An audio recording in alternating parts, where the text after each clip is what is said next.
नमस्कार, मैं हूं अंजलि और आप देख रहे हैं राष्ट्रवादी न्यूज। तो चलिए शुरुआत करते हैं आज की प्रमुख खबर से। बस्तर के नगरनार में संचालित एनएमडीसी स्टील प्लांट के अधिग्रहित 152 हेक्टेयर भूमि को गुपचुप तरीके से बेचने का आरोप राज्य सरकार पर छत्तीसगढ़ जनता कांग्रेस ने लगाया है। नगरनार स्टील प्लांट 152.6 हेक्टेयर जमीन पर बना है। यह जमीन महाप्रबंधक जिला उद्योग केंद्र जगदलपुर के नाम थी।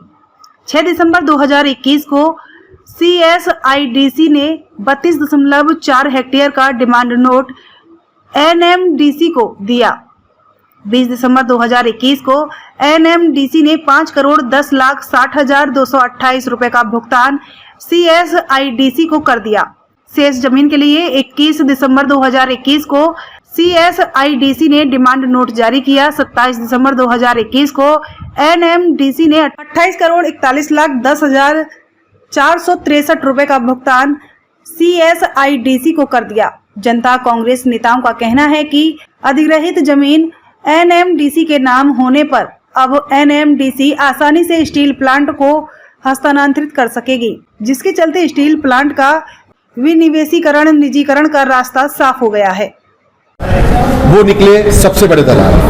ये शब्द का प्रयोग आज यदि जनता कांग्रेस छत्तीसगढ़ जे कर रही है तो उसका खास कारण है कि राज्य सरकार, भूपेश सरकार के द्वारा बस्तर के एकलौते विकास के चरितार्थ मॉडल नगरनार स्टील प्लांट को के प्रति जो निजीकरण का सबसे बड़ा रोड़ा था, वो भूपेश सरकार ने आज अपनी दलाली करके खत्म कर दिया है। इस बात का सबसे बड़ा सबूत यह है कि आदरणीय स्वर्गीय अजीत जोगी जी के द्वारा जब इस NMDC स्टील प्लांट की परिकल्पना की गई तो दूरदृष्टि रखते हुए उन्होंने इस प्लांट के लिए अधिग्रहित गई जमीन को उद्योग डिपार्टमेंट के नाम पर दर्ज करके रखवा के रखा था। इस बात को बहुत अच्छे से मुख्यमंत्री जानते थे, बस्तर के जनप्रतिनिधि जानते थे कि अगर वो जमीन NMDC के नाम हो जाती है तो निजीकरण जो केंद्र की सरकार, मोदी सरकार चाहती है, वो आसानी से हो जाएगा। पिछले दिनों मुख्यमंत्री स्वयं बस्तर प्रवास में थे और झीरम कांड में शहीदों को श्रद्धांजलि व्यक्त करते हुए उन्होंने अपना बयान कहा था कि किसी भी हाल में वो प्लांट का निजीकरण नहीं होने देंगे। और उनके इस बयान के बाद जो सबसे बड़ा खुलासा हुआ वो ये है कि प्लांट की 152.6 हेक्टेयर जमीन को जिला, जो कि जमीन महाप्रबंधक जिला उद्योग केंद्र जगदलपुर के नाम थी, उसे 6 दिसंबर 2021 को NMDC के नाम कर दिया गया। शेष जमीन को 21 दिसंबर 2021 को NMDC के नाम कर दिया गया। रकम पहले वाली की ली गई 5,10,60,288 रुपए और दूसरे बार में ली गई 28,41,10,463 रुपए। एक तरफ जहां भूपेश सरकार ये कहती थी 2018 चुनाव से पहले नगरनार स्टील प्लांट की मिट्टी को अपने माथे पे तिलक लगाकर कि वो प्लांट नहीं बिकने देंगे, विनिवेशीकरण नहीं होने देंगे, वो आज प्लांट के सबसे बड़े विरोधी साबित हुए।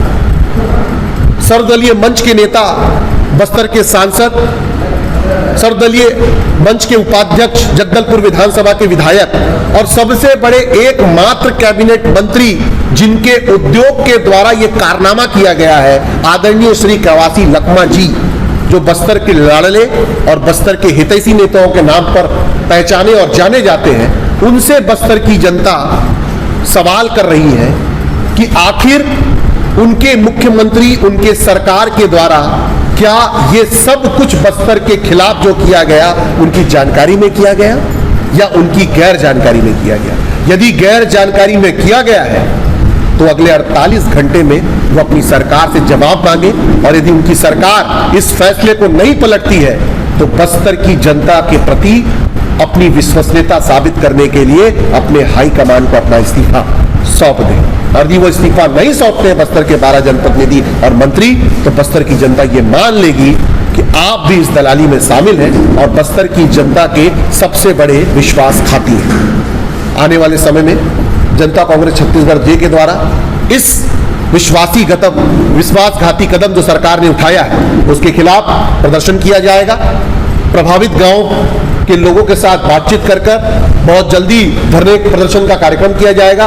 उसके बाद भी यदि ये सरकार और ये जनप्रतिनिधि नहीं चेतते हैं तो हम जिम्मेदार जनप्रतिनिधियों के कार्यालय का घेराव करेंगे और वो भी बात नहीं बनती तो फिर अनिश्चितकालीन के लिए नई लड़ाई संकनाद किया जाएगा। यही बात आज हम अमित जोगी जी के निर्देशन पर बस्तर जिले में कर रहे हैं और बहुत जल्दी आदरणीय अमित जोगी जी और हमारे पूरे विधायकों का दल भी बस्तर में होगा, जो प्रभावित गांव के लोगों से चर्चा करेंगे और धरने का और आंदोलन का संकनाद करेंगे। खबरों में अब तक के लिए बस इतना ही। मिलते हैं फिर ऐसे ही बड़ी खबर के साथ। तब तक के लिए नमस्कार और देखते रहिए राष्ट्रवादी न्यूज।